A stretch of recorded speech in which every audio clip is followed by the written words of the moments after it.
The Ghost of Stanton Hall, by Anonymous. Whatever may be the advantages of progress and civilization, certainly an appreciation of the romantic is not one of them. In these days of railways, steam engines, and Atlantic cables, the marvellous stories which interested our forefathers only provoke ridicule instead of trembling. The reader smiles. Ghosts, haunted castles, and subterraneous passages have long ceased to excite any interest in novel readers, and are almost unknown to modern fiction.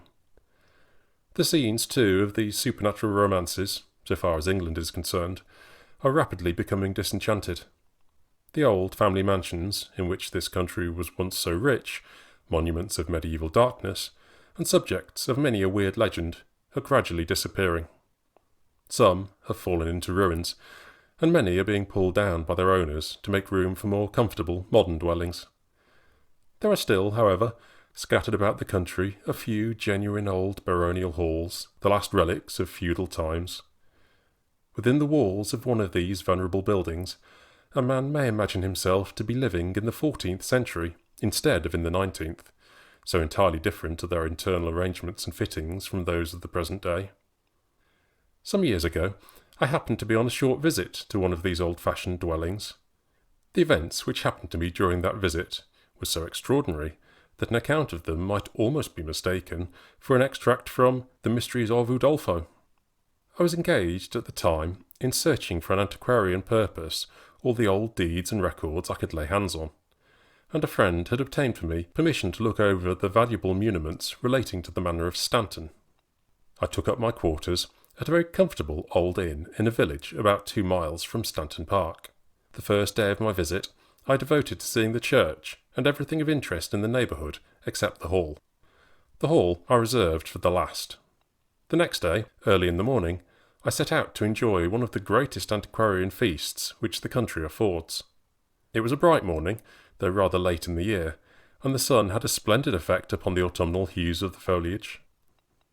The entrance to Stanton Park is guarded by 2 low, round towers of stone. These are connected by modern iron gates. Just inside the gates is a lodge, apparently of very modern construction, although much dilapidated, and at that time uninhabited. The park itself bore unmistakable signs of neglect.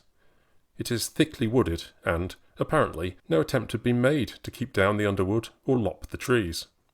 Branches that had become rotten and fallen off were left lying on the grass, and now and then appeared the trunks of dead trees. As I was quite unacquainted with the geography of the place, I followed the broad walk as well as I could, for in some places it was difficult to distinguish it from the grass. The gravel had long since disappeared from sight, and was covered with a thick coating of green moss.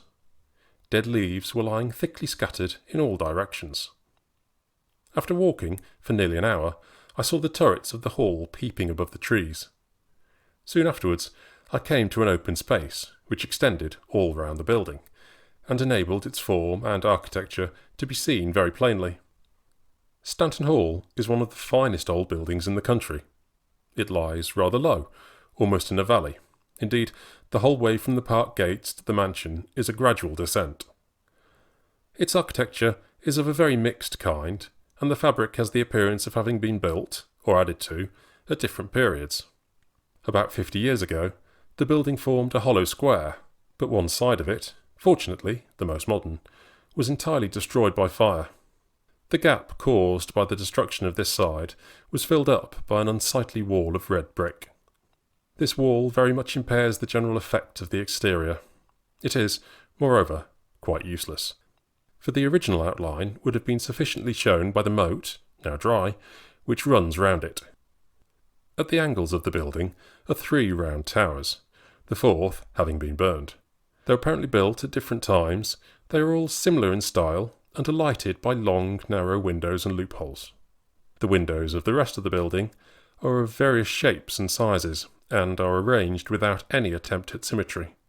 The whole is built of stone, with walls of extraordinary thickness. After walking round the hall several times, and examining it from every point, I made my way very carefully over the drawbridge, for, to say the truth, it was in a very rickety condition. The great gate is flanked by 2 small towers, or, rather, semicircular projections, with narrow windows and loopholes. Over the gate is a large stone, on which are carved the Stanton arms. Time had defaced them so much that anyone unacquainted with the coat would have been unable to decipher it. After knocking for some time at a small door, cut in the middle of the great gate, I was admitted by a tall, gentlemanly-looking old man into the interior. On telling him my name, and giving my letter of introduction, he was very civil and communicative, and informed me that he was the seneschal. He conducted me at once to the muniment room, which is on the ground floor of one of the corner towers. It is like most rooms used for the purpose of storing old deeds and records, a dark, fireproof den, dimly lighted by 3 narrow windows. There I stayed the rest of the morning and part of the afternoon, turning over heap after heap of ancient parchments, until the short autumnal day had almost come to an end, and it was getting too dark to see. With some difficulty, I made my way back through the intricate passages to the seneschal's room. The old man pressed me to stay and dine with him, saying that it was not often he had company. I urged some faint objections as to getting back in the dark, to which he replied by asking me to remain all night. The truth is, nothing was more to my liking than this offer. I had never slept in an old mansion, except in such as had lost all romantic interest by having been made too comfortable and spoiled by modern furniture. Here was an opportunity of sleeping in an ancient bed, in a room hung with tapestry, with a polished oak floor and carved ceiling, and in a house, moreover, reported to be haunted. Such an opportunity was not to be lost, and, in spite of visions of damp sheets, I joyfully accepted the offer. The seneschal was delighted at the thoughts of having a visitor, and at once set about making the requisite preparations. He was very much perplexed as to what room he should put me in. The red room would not do, because it was so damp. The green room had no hearth for a fire. He ran over the names of a number of other rooms, most of them called after the predominant colour of the furniture, but none seemed quite to suit him. "There's the blue room," said he, "but it's so near the long drawing-room." "Well, what of that?" said I. "Why, the long drawing-room is haunted, and no one has slept near that room for these 10 years. "Oh, if that's the case, I beg you'll let me sleep there. There's nothing I should like better than to sleep in a haunted room." The old man looked horror-struck. "I'm as brave as most men," said he, "but I'd sooner have my hand cut off than be in that room, or anywhere near the long drawing-room after 10 o'clock at night. You surely can't be acquainted with what takes place there." I told him I had heard in the village that the hall was haunted, but no one was able to give me any particulars about it. He promised at dinner to tell me all he knew, saying that, when I had heard what he had to tell, I should give up all thoughts of sleeping in the blue room. I persisted that nothing he could say would alter my desire to sleep in a haunted room, and, at last, by dint of much persuasion, I got him to have the blue room prepared for me. As it wanted about an hour to dinner time, and there was still a little daylight left, we proceeded to make a tour of the hall together. My conductor led me through a labyrinth of passages and rooms, opening one into another. What struck me, as forcibly as anything, was the extraordinary thickness of the walls in certain parts. In one of the towers, the seneschal showed me a secret staircase leading to a little cell, which had been discovered a few years back. He told me it was supposed that many other such passages must exist in the building, but that the entrances to them had not been brought to light. All the rooms on the drawing-room floor have carved oak ceilings and polished floors. The picture gallery and most of the rooms in the towers have stone floors. The 3 finest rooms in the whole building are the banqueting room on the ground floor, the long drawing-room, and the library, the last 2 being on the same floor and opening one into the other. The banqueting room is a magnificent, large, lofty hall, with a stone floor and a roof of massive oak rafters. The walls are hung with shields, banners, and old armour, relieved by huge antlers and buffalo horns.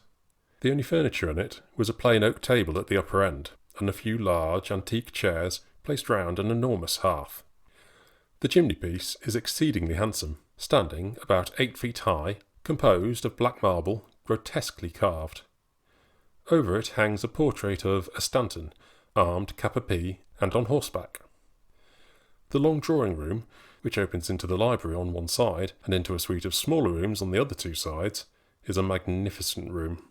The walls are covered with the family portraits for many generations. The furniture is as unlike that of a modern drawing-room as can well be imagined.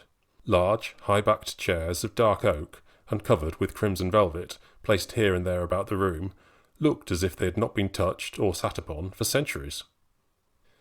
There were 2 tables, one at each end of the room, and, at intervals, in niches in the walls, were large carved oak cabinets, some with glass doors, and some covered in and fastened with massive padlocks.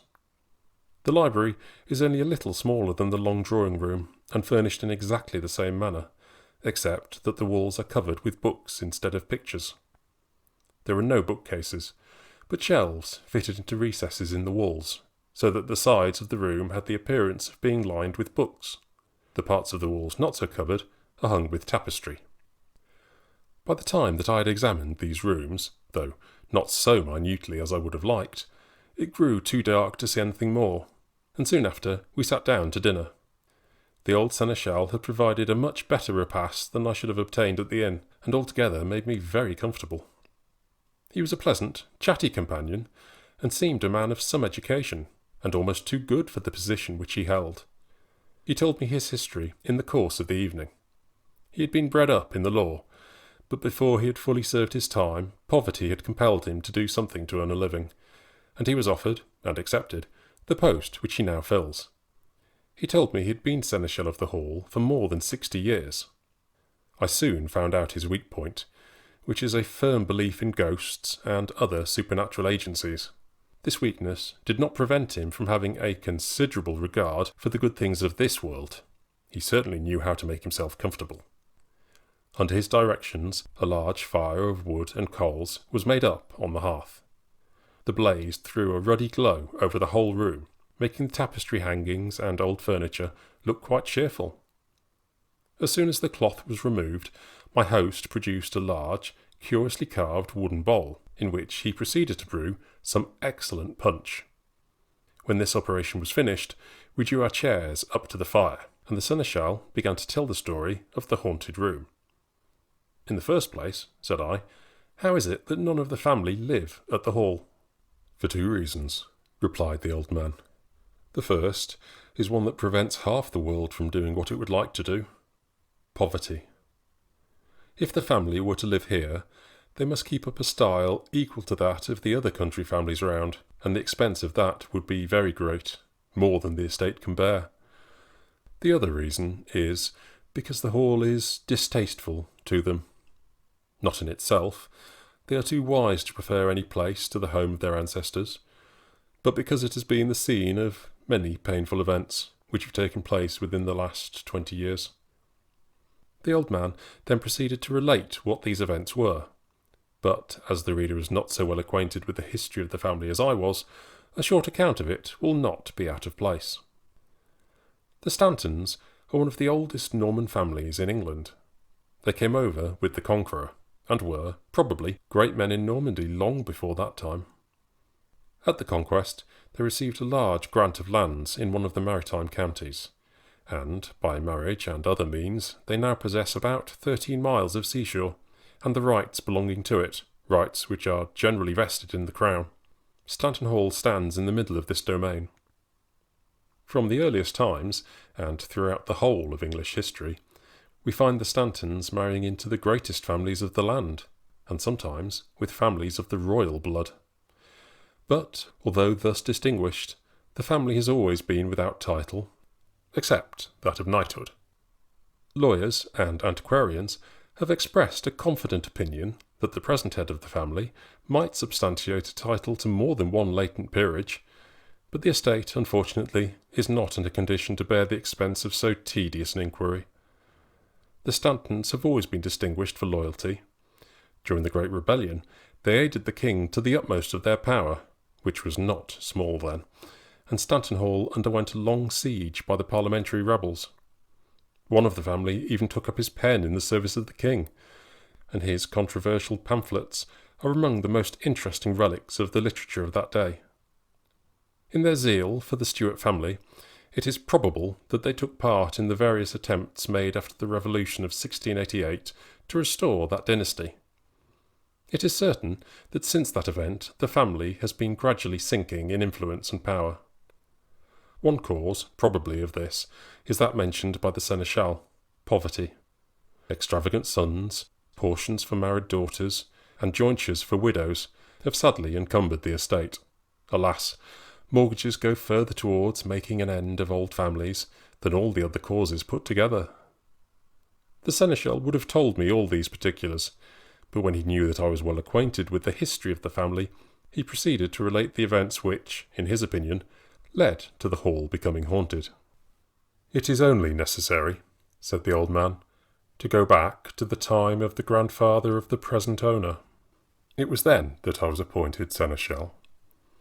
Aubrey Stanton was my first master here. He was a bad man. He had been a bad boy and a bad youth, and, as he grew older, he became worse. At college, and after he left college, when he married and lived at the Hall, he spent the whole of his time in sporting, gambling, and riotous living.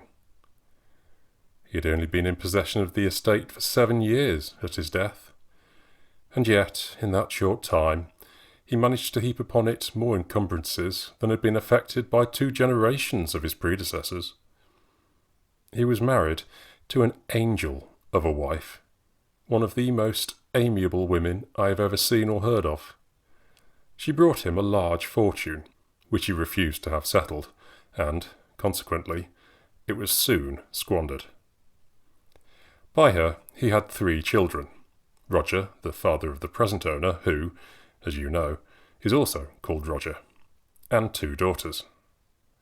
Both the daughters died unmarried. Aubrey Stanton treated his wife very cruelly. Her connections were wealthy, and, as he was always in want of money, he did not scruple to enjoin her to procure it from them.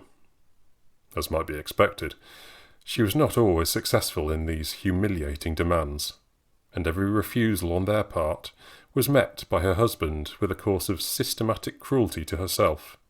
I have heard him frequently revile her with the most loathsome language, and not seldom treat her with personal violence.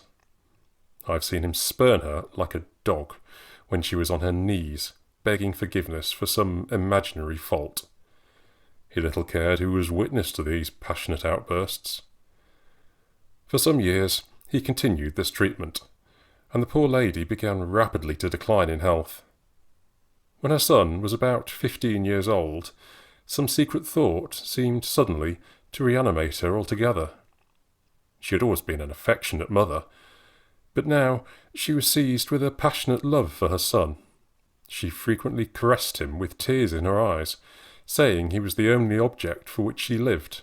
Her health, however, began sensibly to give way. She was naturally of a weak constitution, and the treatment of her husband had had very visible effects. All traces of her former beauty had disappeared. She looked pale, haggard, and miserable.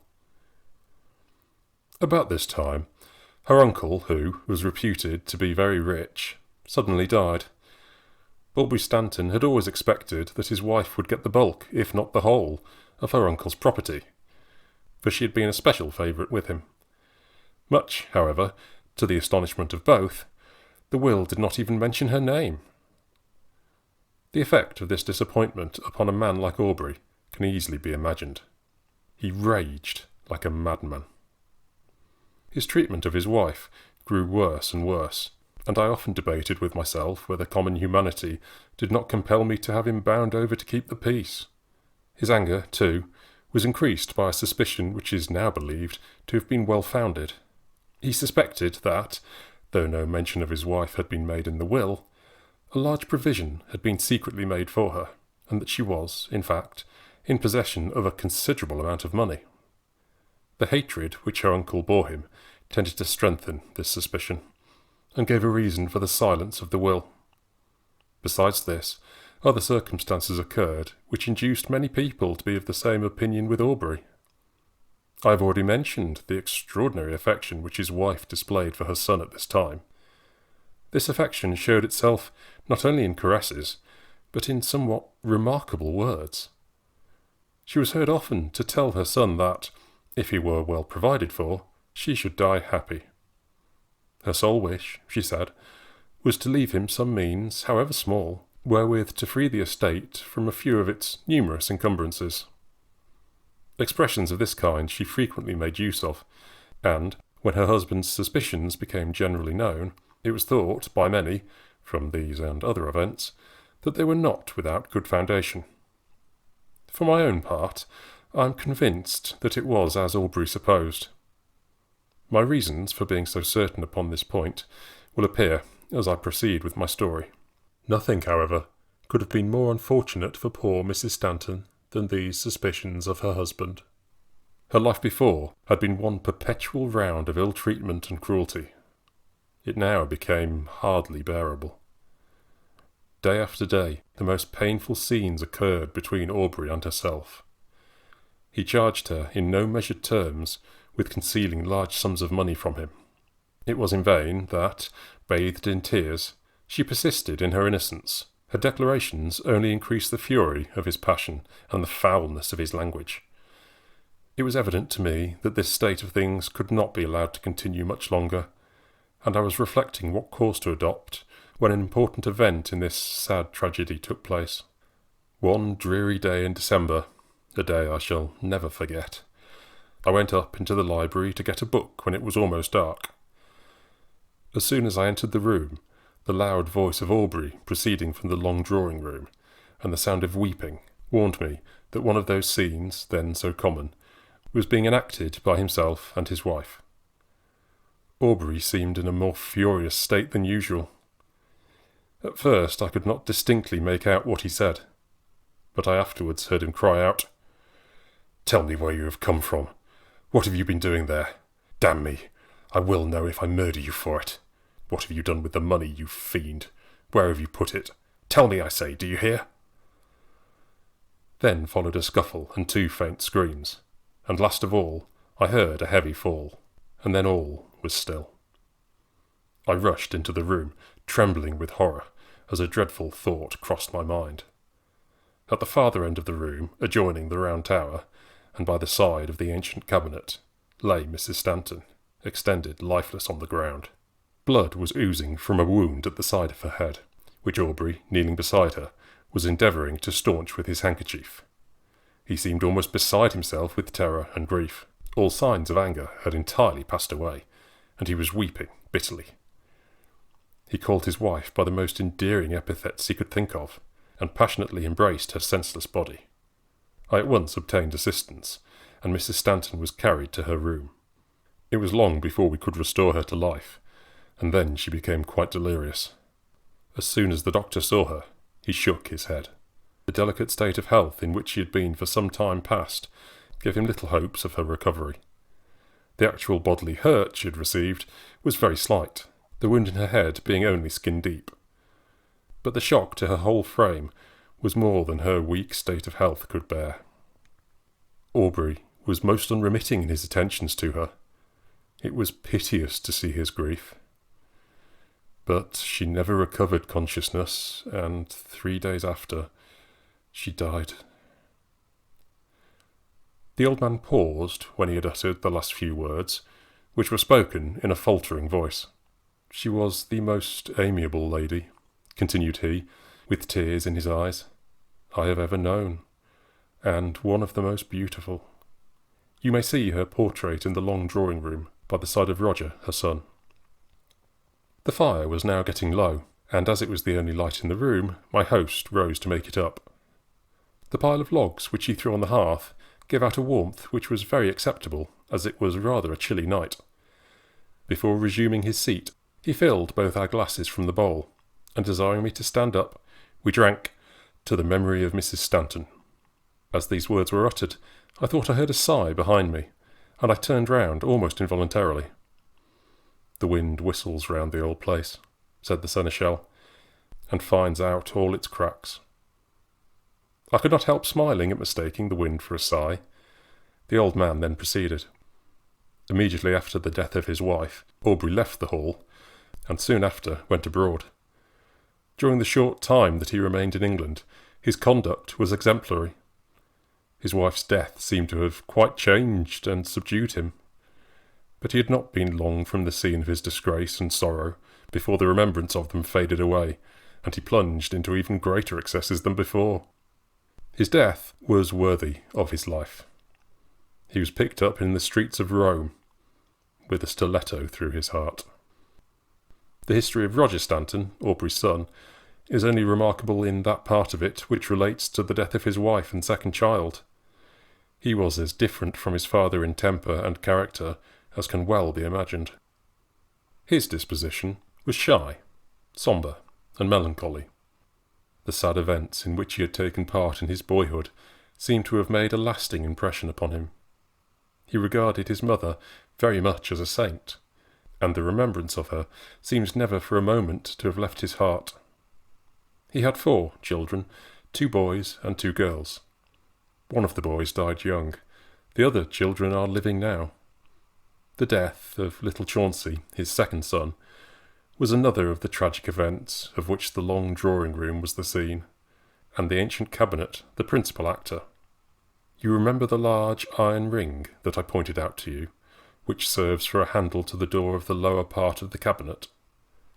Little Chauncey was found one day, by his mother, suspended by the neck from this ring, his head being thrust through it. He was quite dead. 2 footstools, one on top of the other, were beside the cabinet, and it was supposed that by means of them he had climbed up to the ring, and while putting his head through it in play, a trick of which it appears he was very fond, had slipped from the stools, and so been accidentally hanged. But this, dreadful as it was not the last scene in which the old cabinet was to take part. By means of it, or at all events in consequence of it, Mrs. Roger Stanton met her death. It may seem strange that a spot where 2 such painful events had taken place was not carefully shunned by the whole family. Certainly, they always spoke and thought of it with horror, and yet they were continually hovering about it. Roger visited the room for the purpose of looking at his mother's portrait, which he would gaze upon for hours, and his wife could not resist frequently visiting the spot where her dear child had met his untimely end. It was probably for this purpose that she went into the room on the day of her death. Her affection for little Chauncey had been very great, and whenever she visited the long drawing-room, she gave way to extravagant expressions of grief. At one moment she would clasp the iron ring and address it with endearing terms as the last thing her dear child had touched. At another moment she would cast it from her as the murderer of her boy. Alas, she had better have left the cursed thing alone. One day, when Roger went into the room to look at his mother's portrait, he saw his wife extended on the floor, with the massive top of the cabinet lying upon her face, her hand being thrust through the ring. I cannot dwell upon the scene which followed. She was quite dead, with her skull fractured in 2 places. Such are the events, sir, which have led the present members of the family to shun the old place, to think of it rather as a charnel house than a home. I often feel inclined to quit it myself, but I am an old man, and have been here more than 60 years. It is one of the oldest buildings, belonging to one of the oldest families which this country can boast, and I cannot bring myself to leave it. But I now come to what you chiefly desired to hear, an account of the haunting of the long drawing-room. And, before I proceed to this, I must beg, sir, that you will hear me with becoming gravity. From what you have already dropped, I gather that you are sceptical as to the possibility of ghostly visitants. When you are my age, and have had my experience, you may, perhaps, change your opinions. Nothing, however, is more disgusting to me than to hear people speak with levity and irreverence of so solemn a subject. I say this, sir, not with any expectation that you will act so, But because I've known people of education and of scrupulous politeness on all other points not hesitate to treat with insolent contempt what I may have chanced to say on this subject. I could hardly help smiling at the serious tone in which the seneschal said these words, and assured him he might rely upon my listening to him with perfect gravity, and begged him to proceed with his story.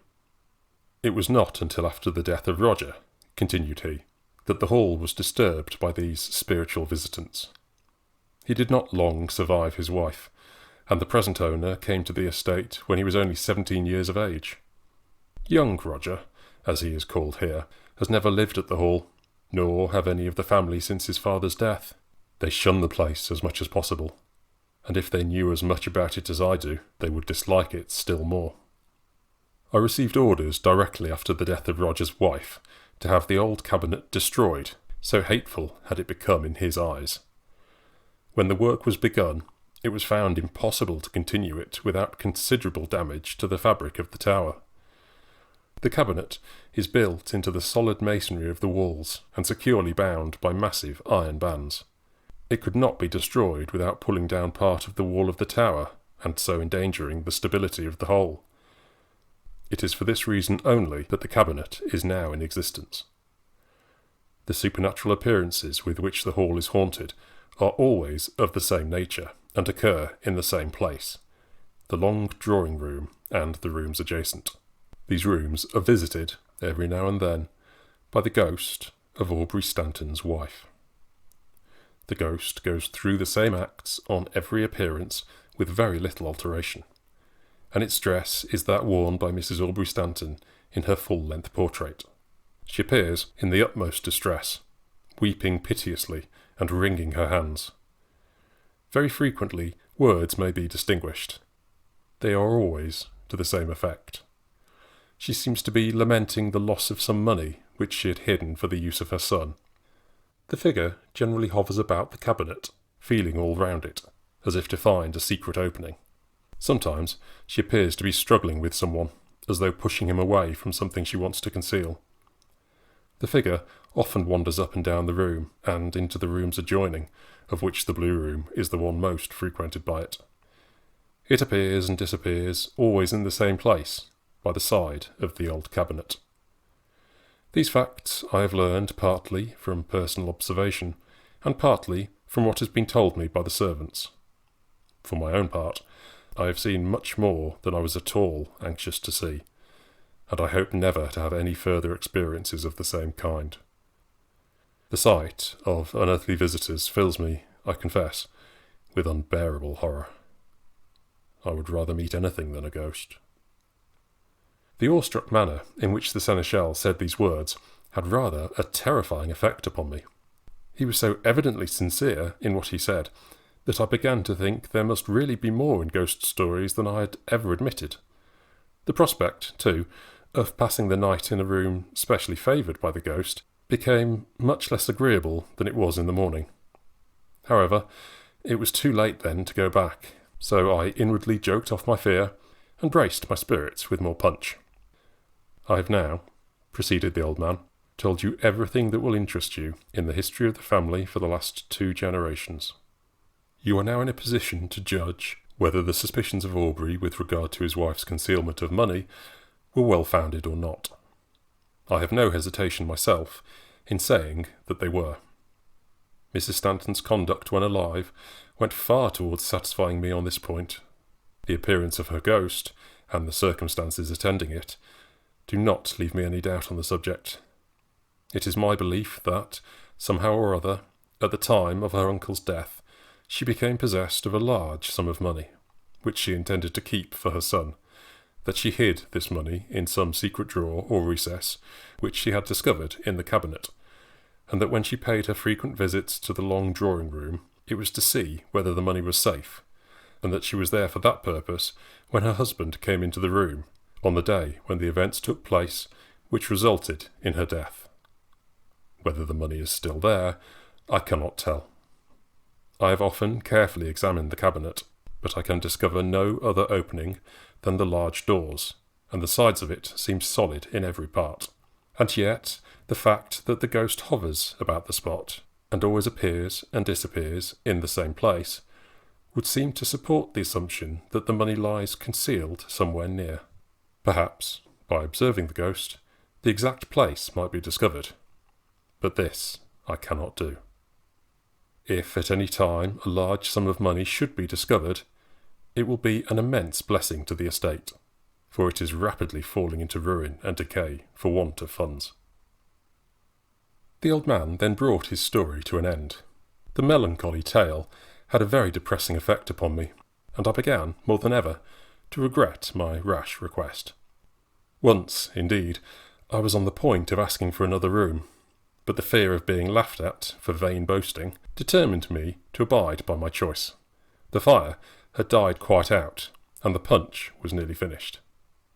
As it was nearly midnight, I asked to be shown my room, for I was tired with my walk in the morning, and anxious to get through the night.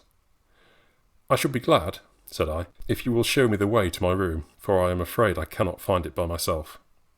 "I shall be very happy," replied the seneschal, "to show you the way in the morning, but I would not go near the long drawing-room now, on any account whatever.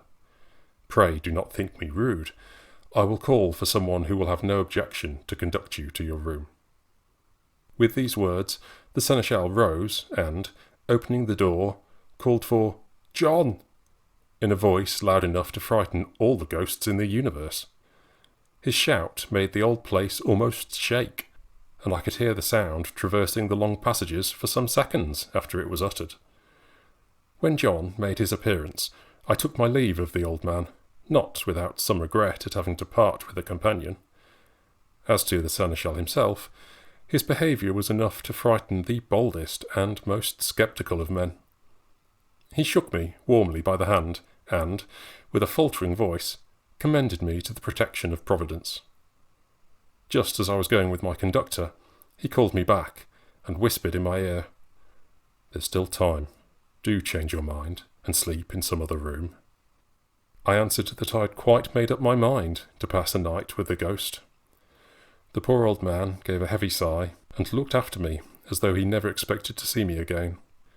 John, who appeared to be a groom, walked rapidly in front of me, with a huge lantern in his hand.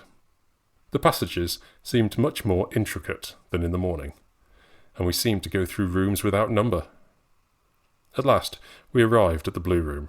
As soon as we were there, John lit my candles, and rushed off at once, without giving me time to say a word to him. He seemed almost as frightened as the seneschal. I could hear his heavy footsteps on the stone floor of the picture gallery, going almost at a run. The room had a very comfortable look. The only fault I could find was that it was too large.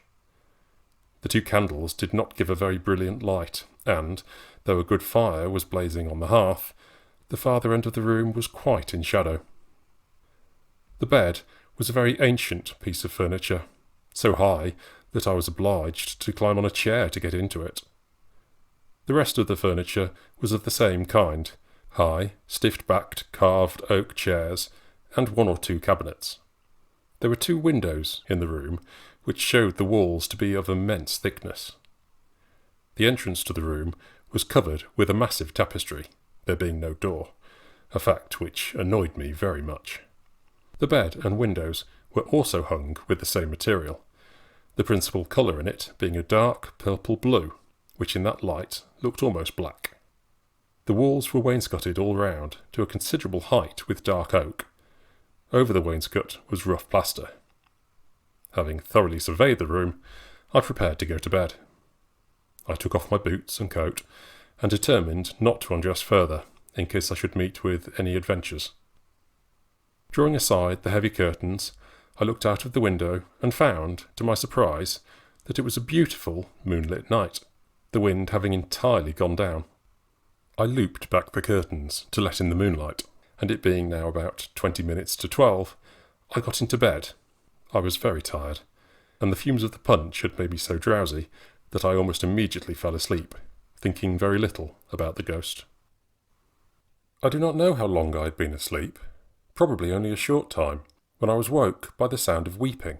I sat up in bed and rubbed my eyes to make sure that I was really awake. The fire was still bright, The moonlight made the room almost as light as day. I could hear weeping distinctly, but at first I could not make out whence it came. It was a woman's voice, and she appeared in great distress.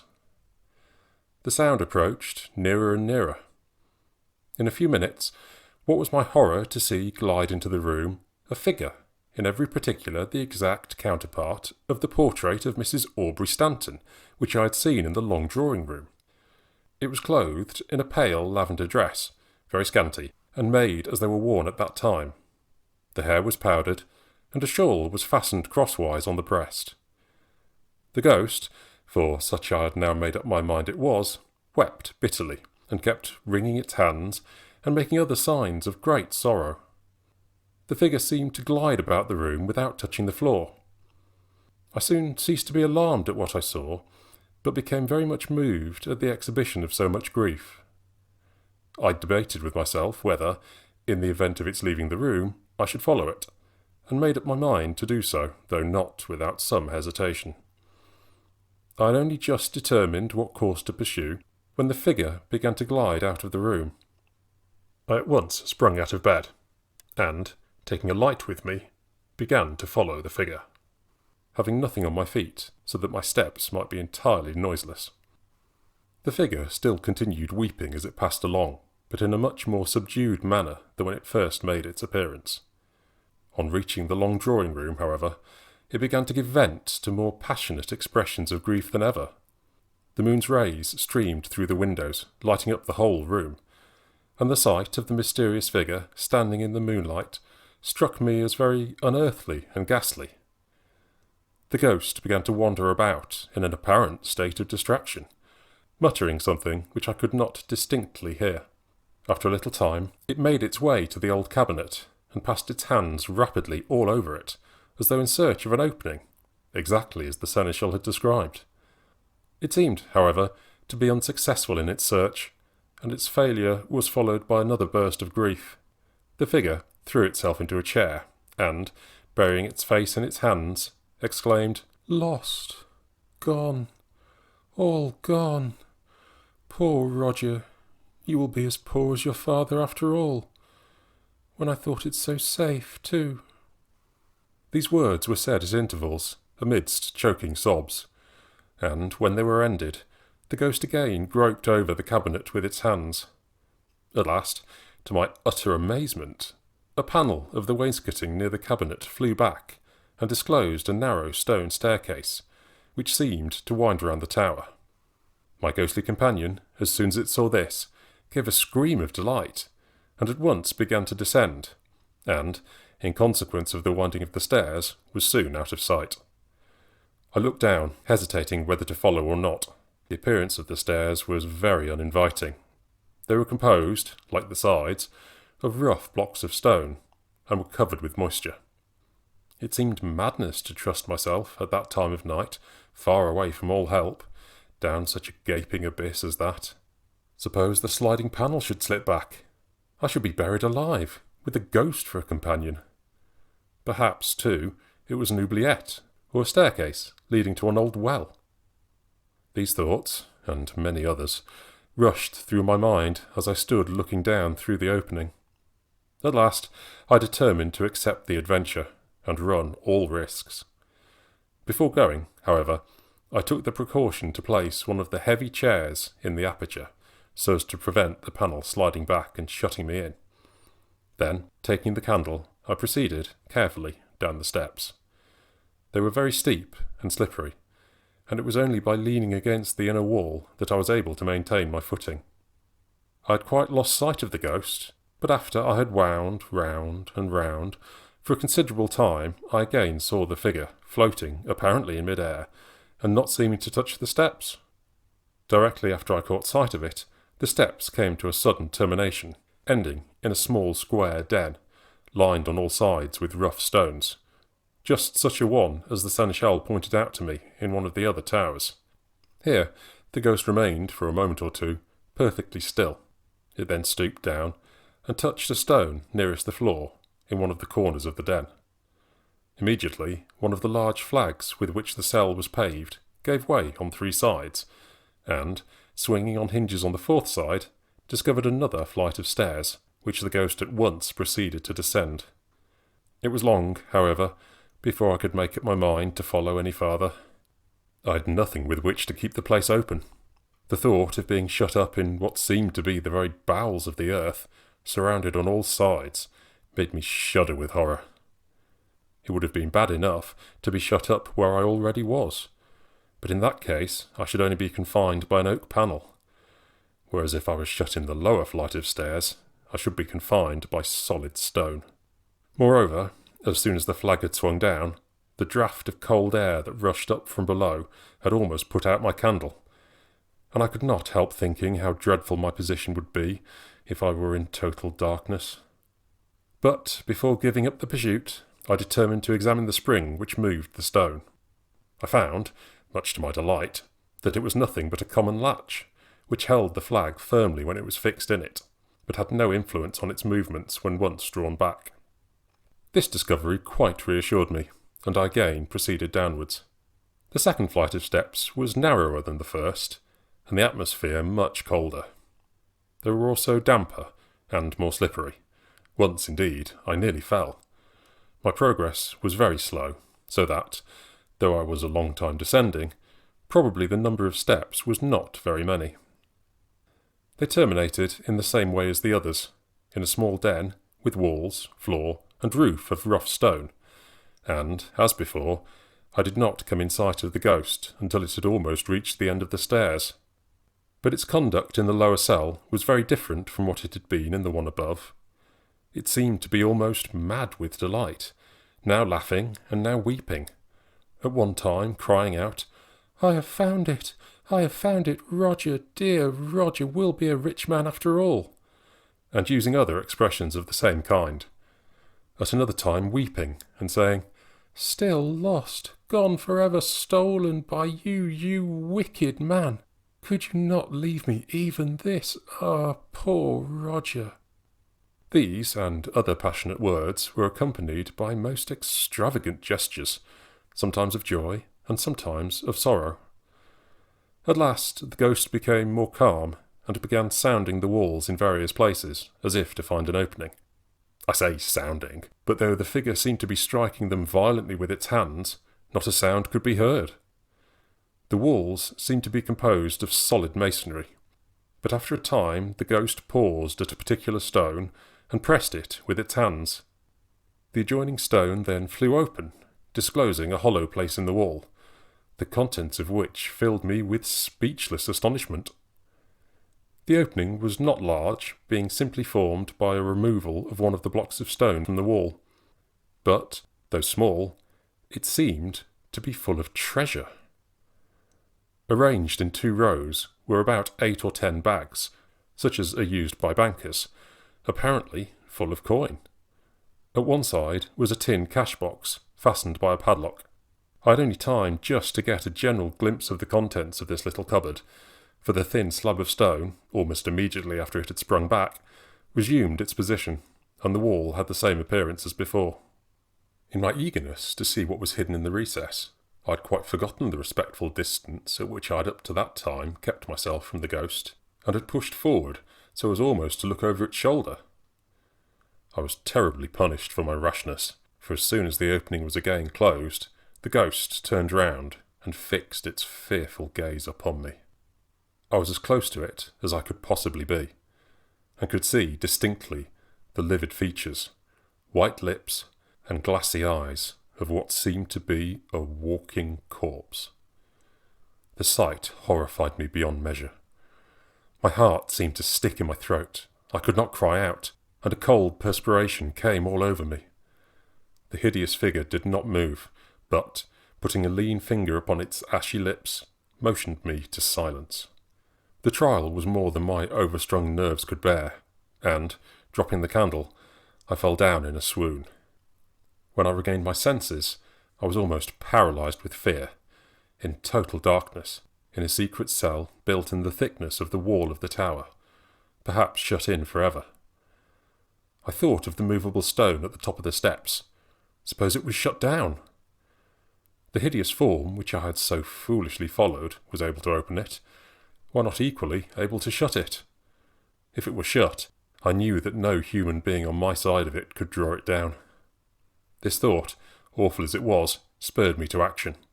I remembered that I had a box of cigar lights in my pocket, and groped about for the candle, in the faint hope of being able to light it by means of them.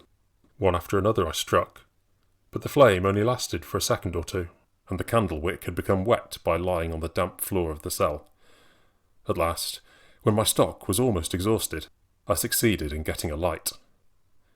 There were no signs of the ghost, nor of the opening in the wall, but I thought I recognised the movable stone. I was too terrified, however, to care to make use of what I had seen, and immediately began to retrace my steps to the upper regions. I found that as difficult a task as it is generally said to be, but after a few minutes toiling, I arrived at the top of the first flight, and, to my great joy, saw that the aperture was not closed. I did not stop to fasten it, but hastened on, till I came to the top of the upper flight of stairs, and there found the chair thrust half through the opening, just as I had left it. I tottered through the long drawing-room and other rooms as fast as my trembling legs would carry me, till I came to my own room, not daring to look to the right or to the left, lest I should again catch sight of the awful ghost. It will ever be a wonder to me how I managed to find my way, but I seemed, at the time, to wander on almost instinctively. When I reached the blue room, the day was beginning to break. I threw myself on the bed, utterly wearied with terror and excitement, and soon fell asleep. At about 10 o'clock the next morning, I was awoke by the seneschal, who asked me, with an expressive smile, how I had slept. I suppose he read in my looks that something had happened, for I had a violent headache. I did not choose, however, to tell him how much I had been terrified, and when he asked me again how I had slept, I replied, "Very well indeed, but I have been engaged in a much more interesting occupation than sleeping." "What is that?" said he. "Have you seen the ghost?" "Yes," replied I, "and I found it a very avaricious ghost, so avaricious, indeed, that it makes the hall its banker." "What do you mean?" said he, eagerly. "Well, if you will wait till breakfast time, I will tell you all my adventures." This would hardly satisfy the old man, so anxious was he to hear my adventures, but with some difficulty I persuaded him to wait until I was dressed. At breakfast I told him all that I had seen, and everything that had happened, except my fright in the vault. He listened with much less astonishment than I had expected.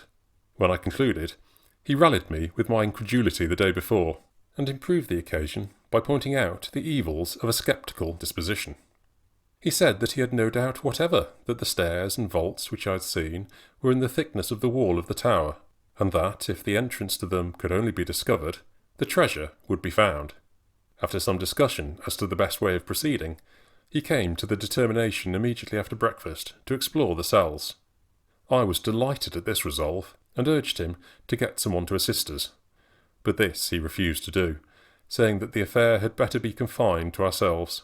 I was too much excited to eat much breakfast, and we soon set out on our expedition.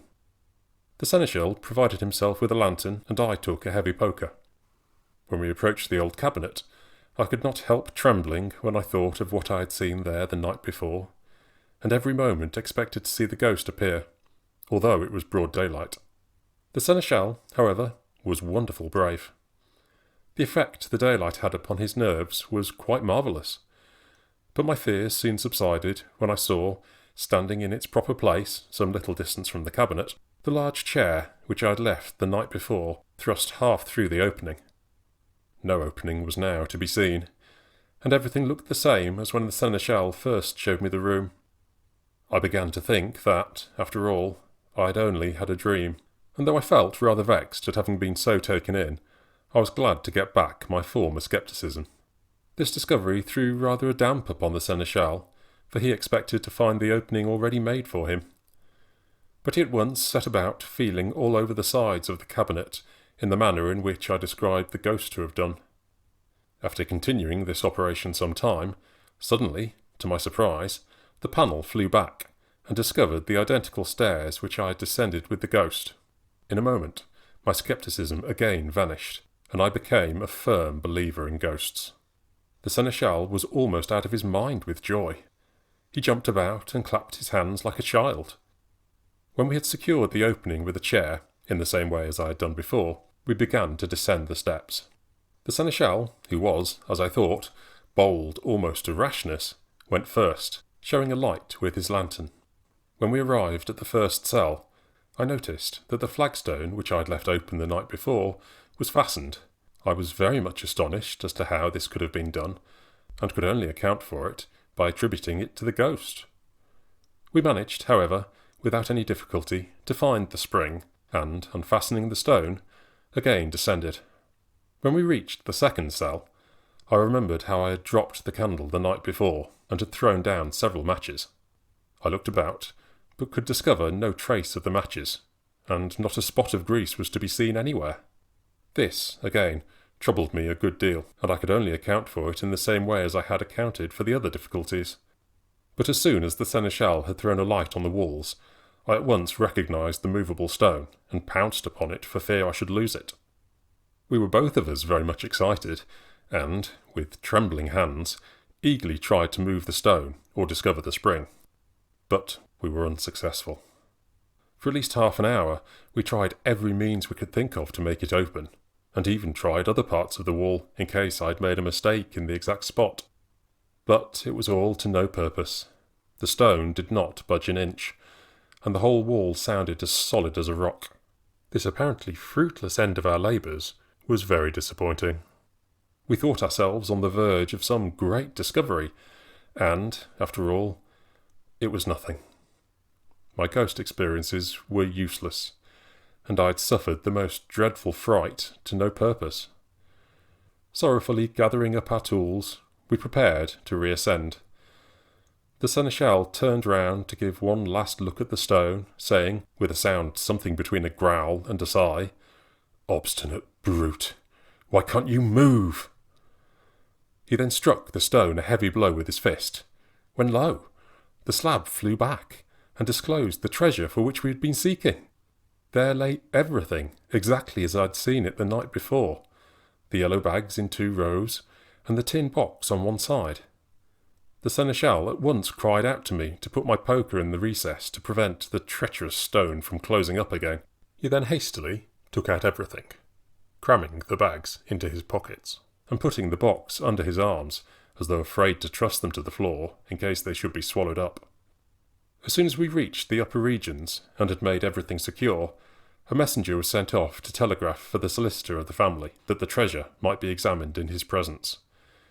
He did not make his appearance until late in the evening, and the agony of curiosity which we suffered in the meantime is not to be described. The bags were opened first. There were 7 of them, and they weighed very heavy. The seneschal and myself had been trying all the afternoon to discover by the touch what were their contents, and we had come to the conclusion that they contained jewels. This conjecture proved to be right. All but one were filled with ladies' ornamental jewellery of very great value. One bag was entirely filled with an enormous diamond necklace. The only bag which did not contain jewels was filled with ancient coins, most of them English and Saxon. The value of that single bag, from an antiquarian point of view, was more than that of all the others together. The tin box, when it was first opened, seemed to contain nothing but paper, but this paper proved to be banknotes to the amount of £8,000. They were crisp and clean, as though they had only just come from the bankers. Underneath the notes was a quantity of jewellery. I was afterwards told that the jewels were valued at over £40,000, so that the whole sum which we discovered amounted to £48,000. Such was the result of my adventures with the ghost in Stanton Hall, a result much more substantial than generally comes from such interviews. Whether, indeed, it was a ghost which I saw and followed, or whether the whole was not a dream from beginning to end, I will not attempt to determine. Some people to whom I have told this story maintain that it was nothing more than a nightmare, brought about by the dismal story of the seneschal. His tale, they say, had filled my mind with all the materials for such a dream, and the favourable circumstances in which I was placed, all alone, at midnight, in a remote corner of an ancient hall, in a room reported to be haunted, were only likely to make me dream that I had experienced what he had described. The fact, too, of the chair which I had placed in the aperture being in its proper place in the morning, and the flagstone being shut, although I had left it open, are in themselves, say they, sufficient to support this conclusion. All this seems very plausible, but still I feel very unwilling to accept the explanation. The seneschal indignantly scouts it, and becomes a firmer believer in ghosts every day of his life. For my own part, I am not very anxious to solve the mystery. I only know that, by means of a ghost, or by means of a dream, whichever you please, I discovered the Stanton estate to be £48,000 richer than it was thought to be. Still, I have such a vivid recollection of all that happened on that night, and such a clear remembrance of the fearful look of the ghost, that I can hardly believe that these impressions were made in a dream. But, whatever may be the true explanation, I know that for the future I shall always speak very respectfully of ghosts, and never again pass the night in a haunted room. As soon as young Roger Stanton heard of this unexpected increase of his income, he took up his abode at Stanton Hall. He's lately been married to a very beautiful girl, and I hope he will have more happiness than his two immediate predecessors. There is still one point that remains unexplained, the manner in which the treasure became secreted in the cell. Whether it was put there by Mrs. Stanton, or by whom, has not yet been ascertained with certainty. Steps are being taken to clear up this point by means of the banknotes, and probably this course will be successful. The friends of Mrs. Stanton's uncle, who was supposed to have left her some money, can give no explanation of the matter, and none of his papers have any reference whatever to his niece, so far, at least, as pecuniary matters are concerned. I often visit my old friend the seneschal. He tells me that the ghost has never been seen since the discovery of the treasure, and the old hall has had a more cheerful appearance ever since. Last time I was at the hall, I went into the long drawing-room to look at the picture of Mrs. Aubrey Stanton, and it seemed to me that the expression of her face was quite changed. When first I saw the portrait, the features had a look of the deepest sorrow. They are now lit up with a smile.